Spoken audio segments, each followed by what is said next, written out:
시세보다 7억이나 저렴하게 서울 아파트 한 채 가격으로 16채를 매입할 수 있는 기회입니다.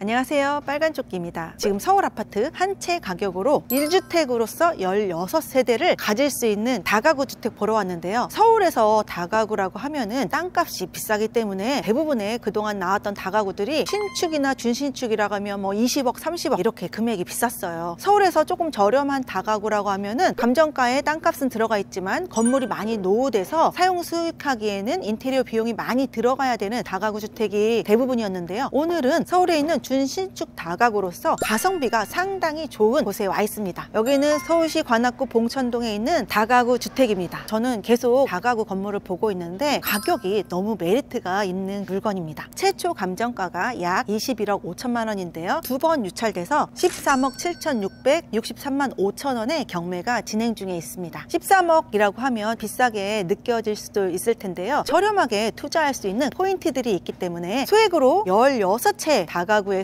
월세와 시세 차익 얻길 바라시는 분들은 영상 끝까지 보시면 좋을 것 같아요. 토지는 175제곱미터로 52.9평이고요. 건물은 340제곱미터로 전용 면적 102.8평입니다. 권리 분석을 보면은 금융기관의 근저당 설정이 말소 기준 권리이고 세입자는 많지만 다 후순위 세입자여서 대항력이 없기 때문에 권리 분석에는 이상이 없는 물건입니다. 제가 서두에 다가구라고 말씀드렸지만 건축물 대장을 보면은 오늘 나온 물건은 다중주택이라고 되어 있어요. 다중주택 같은 경우는 외관상 보면은 다가구와 거의 흡사하게 보이지만 다가구와 다중주택의 주택법상 차이를 보면은 다중주택은 독립적인 주거 형태를 지닐 수 없다고 나와요. 취사시설을 할 수 없고 공용 취사 공간이 있어야 되는 건물 중에 하나인데요. 오늘 나온 물건은 다중주택입니다. 그래서 다가구와 다중주택을 많이 보다 보면은 외관상에서도 차이를 발견할 수가 있어요. 건물의 크기에 비해서 주차 대수가 2대나 3대다 그렇게 많지 않다라고 한다면 다중주택으로 볼 수가 있는데요. 건축물 대장을 보시면 각 건물 층수마다 몇 평이라는 게 나오는데요. 1층 같은 경우는 22.91평에 5세대가 있고요. 2층 같은 경우는 24.6평에 5세대가 있어요. 그러면은 한 가구당 5평이 조금 안 되는 거예요. 그렇다고 한다면 이거는 일반적인 원룸보다 크기가 좀 더 작은 원룸이다 이렇게 생각하시면 될 것 같아요. 그래서 임대차 가격 같은 것도 비슷한 연식의 원룸 월세에 비해서는 5만 원 또는 10만 원 이내에서 작게 형성되는 것을 볼 수가 있어요. 여기 또 입지가 상당히 괜찮아요. 지하철 2호선 봉천역이 걸어서 10분 정도 가시면 있는데요. 또 바로 걸어서 1분 이내로 버스 정류장이 있어요. 봉천역을 걸어서 갈 수도 있지만 또 버스 타면은 조금 더 빠르게 도착할 수도 있습니다. 서울의 핵심 노선인 2호선을 타고 성수나 잠실, 강남 등의 접근성이 좋은 곳이라고 할 수가 있어요. 관악구 하면 또 서울대가 떠오르잖아요. 서울대는 바로 집 앞에서 버스 한 번만 타면 서울대 입구에 도착할 수가 있어요. 그래서 직장인 수요도 풍부하고 대학생 수요도 생각해 볼 수 있고요. 또 지하철이 가까우니까 1인 가구에 선호는 좋을 것 같다 이런 생각이 들어요. 더군다나 2016년도에 지어진 준신축이에요. 그래서 막찰 받고 큰돈 들여서 인테리어 하지 않고도 바로 임대를 놓거나 또 매매를 할 수 있는 물건으로 보입니다. 전월세 가격을 보면은 전세 같은 경우는 한 1억 정도 되고요. 주변 시세를 보니까 1000에 40만 원이나 뭐 1000에 70만 원, 3000에 30 정도로 월세 시세가 나와 있어요. 제가 이 건물과 비슷한 건물을 주변에 거래된 사례를 보았는데요. 같은 연도에 지어졌는데 토지나 건물 면적이 조금 큰 물건이 21억 원에 거래가 되었어요. 그리고 1993년도에 지어졌는데 토지와 건물 면적이 비슷한 물건이 16억 9천만 원에 거래가 되었어요. 그렇다고 한다면 2017년도에 지어진 이 건물은 적어도 16억 9천보다는 조금 더 높고 더 큰 평수인 21억보다는 조금 더 낫지 않을까 생각이 듭니다. 그런데 지금 이 물건의 토지 감정가를 보면은 17억 7천만 원이에요. 최저 입찰가는 얼마죠? 13억 7천만 원이에요. 그러면 이 가격으로 우리가 낙찰을 받는다면 토지를 샀는데 준신축 100평 건물이 따라오는 거예요. 상당히 매력이 있다. 다가구는 보통 이 원룸이 많잖아요. 그러니까 자녀들하고 거주하기 어렵잖아요. 그러니까 주변에 초중고가 있는지 없는지는 안 따져보셔도 됩니다. 그러면 오늘 알짜배기 물건 한번 같이 보러 갈게요.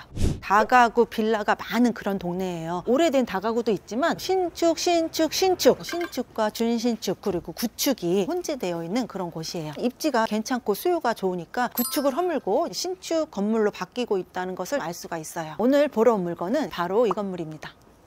딱 봐도 이렇게 세대수가 많이 있는데요. 다가구는 월세를 받아야 되잖아요. 그렇기 때문에 방이 많은 게 중요합니다. 우편물이 오랫동안 쌓여있는 집은 공실이라고 보셔도 좋을 것 같아요. 다중주택은 토지 면적이 그렇게 크지 않기 때문에 신축 다중주택은 엘리베이터가 있기도 하지만 대부분은 엘리베이터가 없는 경우가 많습니다. 여기도 지은 지 얼마 안 됐지만 엘리베이터는 없어요. 조금 다닥다닥 붙어있는 모습을 볼 수가 있어요. 여기는 지금 1층인데 201호라고 되어 있는데요. 지하를 101호에서 105호로 뺀 것 같아요. 반지하 같은 경우도 임대를 놓을 때 몇 개 층을 내려가냐 이런 것도 부동산에서 확인하거든요. 5계단, 6계단만 내려오면 돼서 반지하지만 깊이 들어간 건 아닌 것 같아요. 101호, 102호 지하를 1층처럼 호수를 정했네요. 바깥에 창을 보니까 내부에 가시면 이 정도로 이제 볼 수 있다는 것을 알 수가 있어요. 우스갯소리로 반지하도 발목 뷰냐 무릎 뷰냐 급을 나눈다고 하는데요. 여기는 허리까지 볼 수 있는 그런 반지하네요. 2층인데요. 301호부터 305호까지 5개가 있고요. 다가구 같은 경우는 옥상에 오셔서 방수 상태를 보시는 것도 중요한데요. 조금씩 군데군데 크랙도 보이는데 실제 내부를 한번 확인을 해봐야지 될 것 같아요. 관악구 쪽에 오시면 경사진 곳들이 많이 있는데 경매 나온 물건은 경사의 초입에 있어서 저렇게 넓은 곳보다는 힘들게 올라가지 않아도 되는 그런 곳입니다. 만약에 옥상에 누수가 된다라고 한다면 바닥을 통해서 이쪽에 물이 새는데요.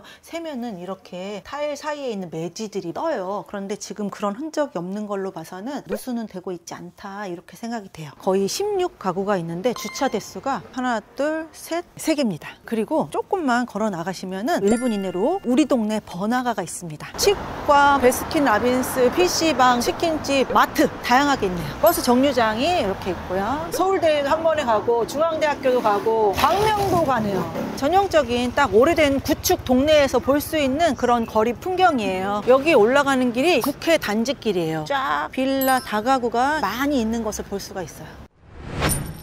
월세 받기 원하시는 분들은 일반 매입으로도 다가구를 생각할 수가 있는데요. 일반 매입 같은 경우는 기존에 대출이 있고 또 세입자의 보증금이 있으면 매매가에서 이 2개를 뺀 나머지 금액으로 매입을 해야 되는데 요즘 시장이 기존 매도자의 대출이 승계가 잘 되지 않아요. 그렇다고 한다면 내가 다가구를 사면서 새로 대출을 받아야 되는데 기존에 선순위 세입자들이 있고 또 반개수가 많다 보니까 대출 한도가 나오기가 어려워요. 그러면은 파시는 분은 기존에 대출이 있어서 적은 금액으로 운영을 할 수가 있지만 새로 사시는 분들은 기존에 보증금 빼고 나머지는 대출이 되지 않기 때문에 투자금이 많이 들어갈 수밖에 없는데요. 경매로 다가구를 낙찰받게 되면은 낙찰가의 60% 내지 80%까지 이렇게 대출을 받을 수가 있어요. 그러니까 일반 매입보다 훨씬 더 저렴한 금액으로 다가구를 운영을 하실 수가 있어요. 오늘 나온 물건의 큰 장점이 바로 여기에 있습니다. 요즘에 전세 사기다 뭐다 이런 것 때문에 빌라나 다가구가 전세 놓기가 조금 어려운데요. 공시 가격의 126% 내에서는 대출금과 전세 보증금을 운영을 할 수가 있어요. 그래서 다가구 같은 경우는 공시 가격이 아니라 개별주택 가격을 보시면 되는데요. 오늘 나온 물건은 준신축이기 때문에 구축보다는 개별주택 가격이 조금 더 높아요. 그래서 10억 3,600만 원이에요. 126%를 적용하면 약 13억 정도가 나오는데요. 13억 원 이내에서 대출금과 전세 보증금을 활용할 수가 있어요. 지금 최저 입찰가가 13억 7천만 원대잖아요. 14억이든 15억이든 낙찰받으면 13억 원의 레버리지를 활용할 수가 있는 거예요. 15억 원에 낙찰받는다고 하면 2억 원 정도가 투자금이 들어갈 수가 있는데요. 단계수 많다고 했잖아요. 전세를 7천, 8천에서 1억까지 한 5개 정도를 놓는다고 하면은 한 10개 정도는 월세를 활용할 수가 있어요. 그 10개에서 나오는 보증금 1,000만 원만 해도 1억 원이 회수가 되고요. 2천만 원만 해도 2억 원이 회수가 되잖아요. 그러니까 소액 투자나 투자금 없이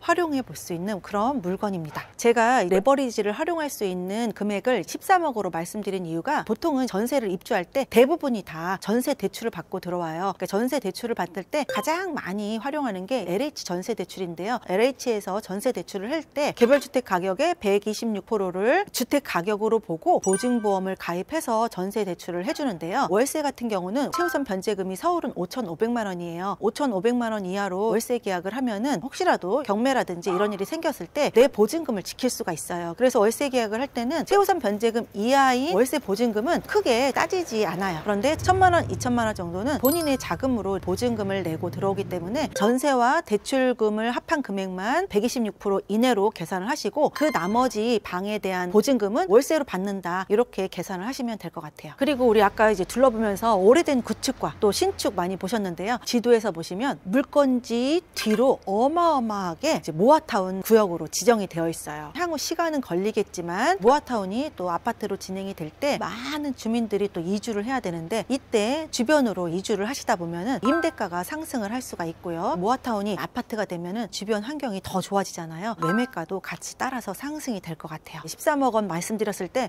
가격이 좀 비싸구나 이렇게 생각하신 분들 계셨을 텐데, 보통 우리가 아파트 거주하면 대출 이자를 내고 계속 거주를 하셔야 되는데, 이 물건은 매월 받는 월세 소득으로 대출 이자를 내고도 현금 흐름을 만들 수 있는 그런 물건이에요. 그래서 서울의 아파트보다 저렴한 금액으로 매입해서 향후에는 시세 차익과 가지고 계신 동안에는 꼬박꼬박 월세를 받을 수 있는 건물주가 될 수 있는 물건입니다. 일하지 않아도 받는 월세, 로망이 아닙니다. 조금만 용기 내서 임장 오시고 또 입찰까지 해보신다면 여러분들의 현실이 될 수가 있습니다. 관심 있으신 분들은 행복재테크에서 또 제가 쓴 칼럼도 있고요. 다른 회원분들의 사례를 보시면 더 용기 갖고 하실 수가 있을 것 같아요. 오늘도 돈이 되는 곳의 머니플레이스 빨간조끼였습니다. 시청해 주셔서 감사합니다.